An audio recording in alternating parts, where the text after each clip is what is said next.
nga ba ginawa o inedit ang reel na ito? So, kailangan natin dito ang tatlong clips. Ang unang clip natin dyan ay yung empty background o yung wala pa kayo dyan sa harap ng camera katulad nito. At ang pangalawa nating clip ay yung nakapambahay kayo o iba yung outfit nyo. At ang pangatlo nating clip ay yung nakapag-change outfit na po kayo. At ang kailangan po dito, dapat hindi magalaw yung camera nyo. At pagkatapos nyan ay pumunta na tayo sa CapCut. Dito sa ating CapCut, pindutin lang natin itong new project and then select lang muna natin itong background natin. Yung wala pa kayo dyan sa mismong harap ng camera. And then pindutin natin itong add. And then dito, pindutin po natin itong overlay. Pindutin ang add overlay. Piliin natin yung clip natin na yung maaring nakapambahay tayo. Ayan, pindutin natin yan. And then pindutin natin itong add. At makikita nyo po dito ay mas maliit po itong naka-overlay. Ito pong may guhit na kulay blue. Ayan, para mag-fit siya dito sa screen. Hawakan po natin ito ng dalawang daliri natin. Paglayunin natin at kapag nag-fit na po siya dyan sa screen, ayan, okay na po yan. Dito po sa pangalawa, kailangan naka-white ito. I-adjust lang po natin dahil medyo matagal yung paglabas natin dito sa screen. Lain lang po natin ito pa right para ma-adjust natin. And then, hawakan po natin ito. Ipantay po natin dito sa unahan. Ayan. And then, pipindutin po ulit natin ito para mag-white yung corners niya. And then, dito sa baba, hanapin po natin dito yung mask. Ayan, pindutin natin yan. Ayan, piliin po natin dito yung horizontal. And then, dito po, hawakan po natin itong yellow line. Pihitin po natin. Ayan, sundin nyo na lang kung paano ko pipihitin ito. Ayan, iikot nyo lang din po yung daliri nyo. Ayan, i-straight lang po natin. Hilain po natin siya ng konti papunta dito sa right para makita po tayo ng buo dyan sa video. Ayan, so i-play po natin para makita natin. Ayan. And since kitang-kita po yung linya dito sa gitna, hilain po natin ito ng konti para mag-blend po siya. Ayan.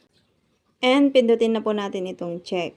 Abangan po natin yung pag-alis niya dito sa screen. I-stop po natin. Hilain po natin ito. Kailangan naka-white po ang mga corners nito. Hilain po natin siya pa left. Ayun, punta po tayo dito sa unahan. At hanapin po ulit natin yung overlay. Pindutin po natin ito. Pindutin po natin itong add overlay. And then piliin na po natin yung clip natin na naka-change outfit na po tayo. Or nagpalit na tayo ng damit natin. Pindutin natin yung bilog. Pindutin ang add. Mas maliit pa ulit siya dito sa original background natin. So, hawakan po natin ulit ng dalawang daliri natin. Paglayuin natin. Ayan. So, makikita nyo po dyan, nag-fit na siya dyan sa screen.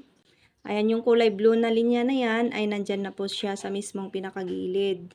Habang naka-white corner po yung mga gilid na yan, hilain po natin ito pa right. Ayan, i-adjust lang natin kasi medyo matagal din yung paglabas natin dyan sa mismong video.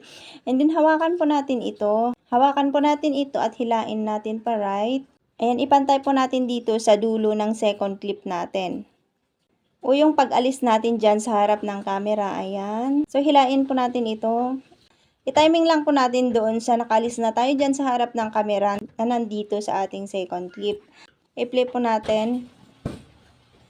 Ayan, so hilain po natin itong screen natin. Itapat lang natin dyan kung saan ay hindi pa tayo nakikita dyan sa harap ng camera. Pindutin po natin itong background natin. Pindutin natin itong split para maputol po natin siya. And then dito po pindutin ulit natin itong pangatlong clip natin. Hilain na lang po muna natin. Ayan, itapat lang natin kung saan nakalabas tayo para makita natin yung kalalabasan. And then dito sa baba, hanapin ulit natin dito yung mask. Pindutin natin yan. And then select natin itong horizontal.